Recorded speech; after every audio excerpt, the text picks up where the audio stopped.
me to stop. Relationship between Chris and father. I want to start there. So look at us. Okay. Forced. It feels like really like.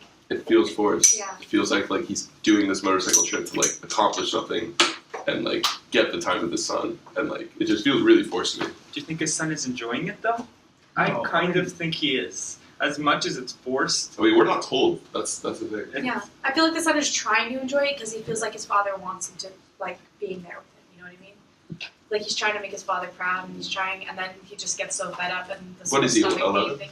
Yeah, he's 11 at this point. And is he riding on the back of his dad's motorcycle? Yeah. Okay, I was just making sure.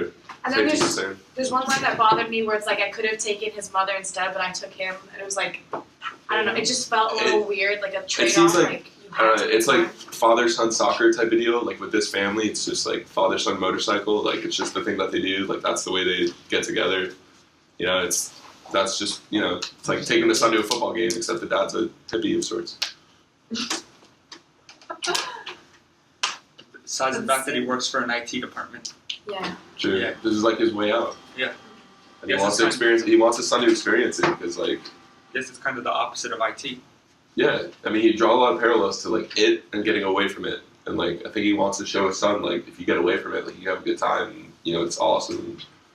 Just make sure his son isn't trapped, and like if his son becomes like an insurance like desk like if he becomes a cubicle head, like that's his father will think of that as a failure. Like that's the last thing he wants in mind. Most likely. Isn't that what his father is though? Yeah, exactly. He doesn't want his son Yeah, to be like yeah. him. I think that's something all parents want. They want the best for their children, and in this case, it's like I don't want my son to be this weird, awkward kind of father figure that I am.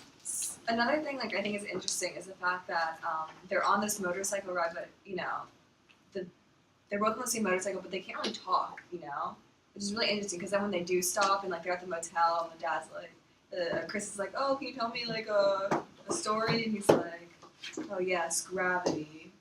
You know, it's kind of very Like strange. they're all ghosts because we invent them in our mind. Yeah, it's very like 11-year-old's not going to be like. Yeah. 11-year-old's not going to get that. It's not Yeah. going to be on the same kind of level of like being able to understand. I I- disagree with that though. I think if you don't talk to kids as if they are adults, they'll never learn the same way. Like, I've never been on. There's got to be some sort of agree. childhood before they put like I the agree. thrust into this real world. I It's really agree with hard. you on that comment, but there's a certain like age limit when you start talking to your child as an adult. Like You get more 13 responsibilities. Or 13, 14. Not when you're 11 years old. That's when you're watching freaking Disney Channel or something.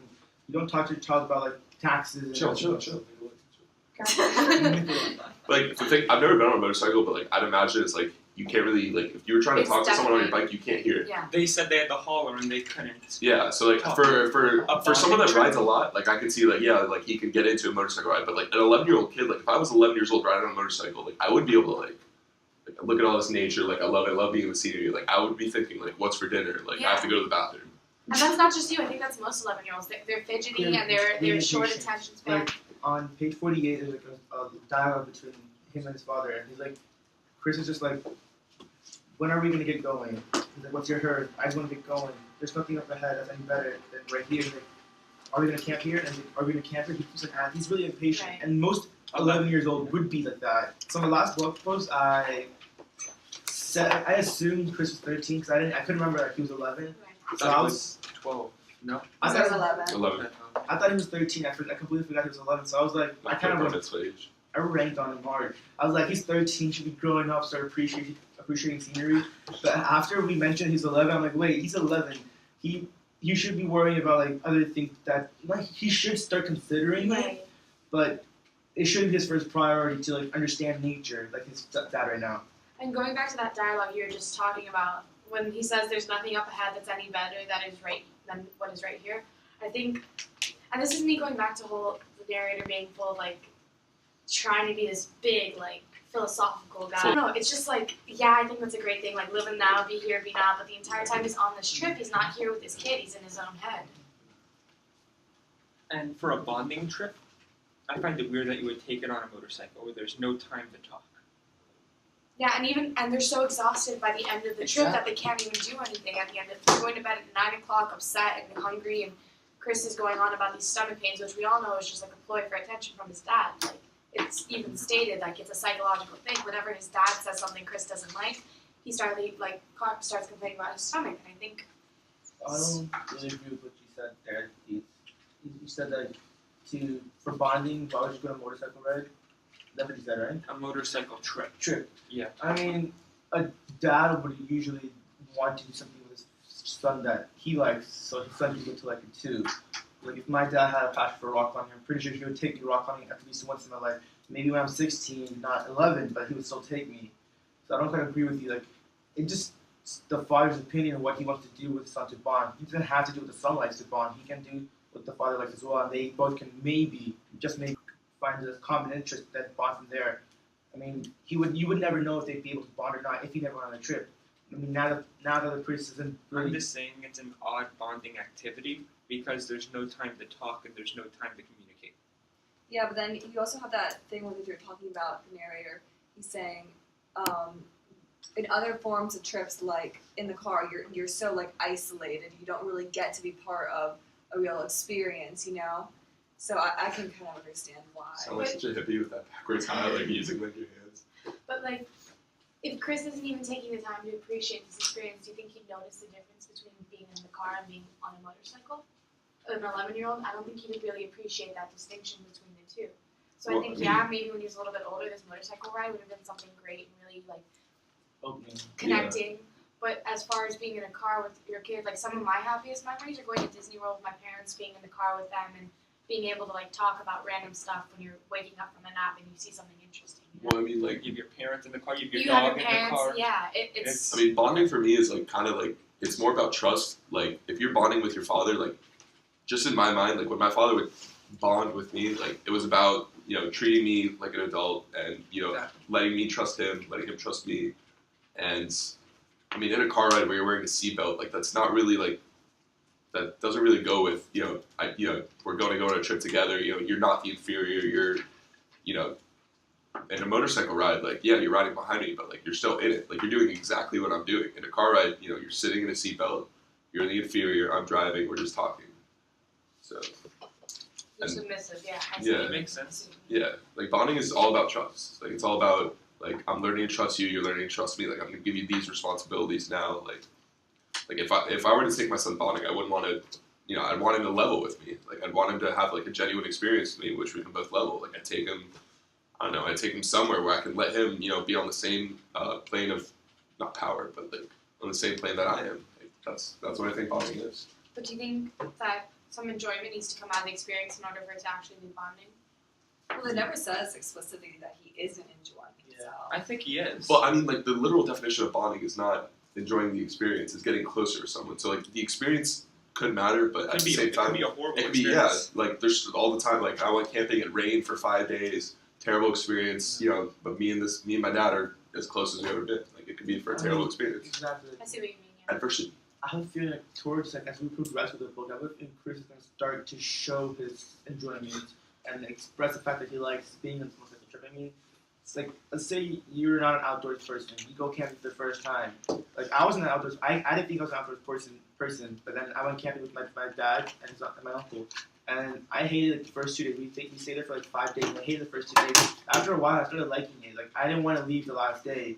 I would think that's me, Chris. Like he doesn't like it at first, but I think as soon as he gets like more into it as time progresses, he wouldn't want to leave the motorcycle trip. He would want to keep continuing. I guess. Yeah, I went to sleep at camp, and when I got there, I hated it. The last day, I was crying so much. I was I in, could vouch for I was that. in like 7th grade. Like I felt like such a girl. The thing that bothers me is Because you Because he didn't want to leave. yeah, you form connections with the people that are he formed a very special connection. there. Okay. Okay. Okay, Yeah. Max. All right. Okay. I just remembered that we went to the same camp, so okay. The thing that bothers me is that if this is a father-son experience, why are Sylvia and John there? Like, I don't understand why Sylvia and John are so important. Bless you. Oh, But I think else is kind of Bless you. interesting God bless you. is the part when John is pretending to like he's like the chicken man. Yeah, I don't. This like really mature, not mature, but like this very like conservative, collective, like let's just get whatever done. Turns into the chicken man and his I don't think it's underwear. that. Like, I don't really get God that. bless That you. was Once the in a while. weirdest thing. No, but like I thought it was really interesting because he's more like kind of father-like and like he's like doing something fun with Chris, almost like more popular than Right. the narrator, which I thought was really interesting. Yeah, I don't think the narrator has had the ability to make his son laugh this entire time. I mean, John's done it like twice. Yeah. I don't like. Narrator is very serious. Yeah. And it's Yeah, to the very point where it's like, protective. is it appropriate for an 11? Going back to the whole like 11-year-old thing to be on the trip with all these adults? Yeah. Like what? I don't know. I just feel like, and I don't. Sylvia reminds me of Daisy Buchanan. I'm putting that out there.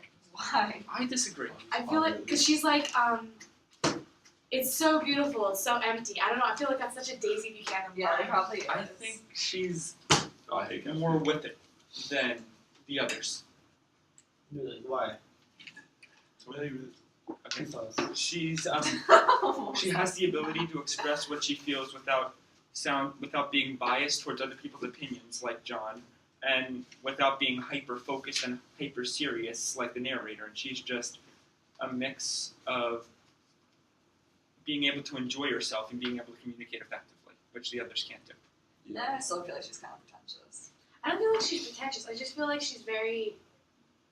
I feel like she's got the same motive for being on this trip as Chris has for, like, this trip because she's there with her husband, who's there with.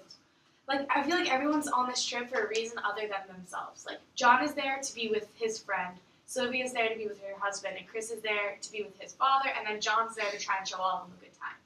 It's like no one's actually doing it for themselves. Why Is there is such John thing there as in the self first place?